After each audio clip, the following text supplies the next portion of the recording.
সকালে মিরপুর 10 নম্বর গোল চত্বরে এভাবেই হাক ডাক দিয়ে মহিলা যাত্রীদের গাড়িতে উঠাচ্ছিলেন বিআরটিসি মহিলা বাসের হেলপার শাহনাজ। তার কাছে যাত্রীরা যেন ঘরের মানুষ।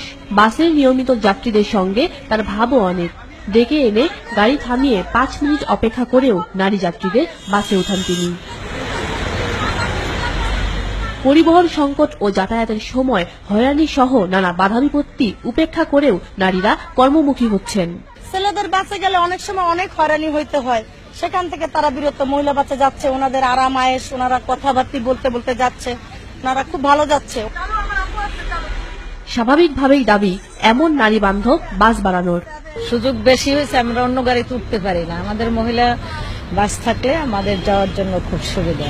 একজনের গায়ের সাথে বাজলো সমস্যা নাই, একজনের দৌড়ে একজনের দাঁড়ান যায়। পুরুষেরা যেমন ঝুলে ঝুলে যেতে পারে, মহিলাদের পক্ষে তার সম্ভব না এরকম ঝুলে ঝুলে যাওয়া, তাদের জন্য আর কষ্টসাধ্য ব্যাপার হয়।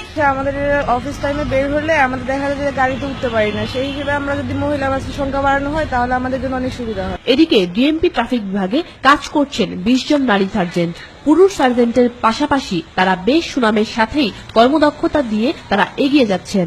আমাদেরকে কখনো আসলে নারী হিসেবে বিবেচনা করা হয় না, এটা আমার কাছে খুবই পজিটিভ একটা বিষয় মনে হয়। আমি চাই যে সব ক্ষেত্রেই, সব সেক্টরেই এই জিনিসটা চালু হোক।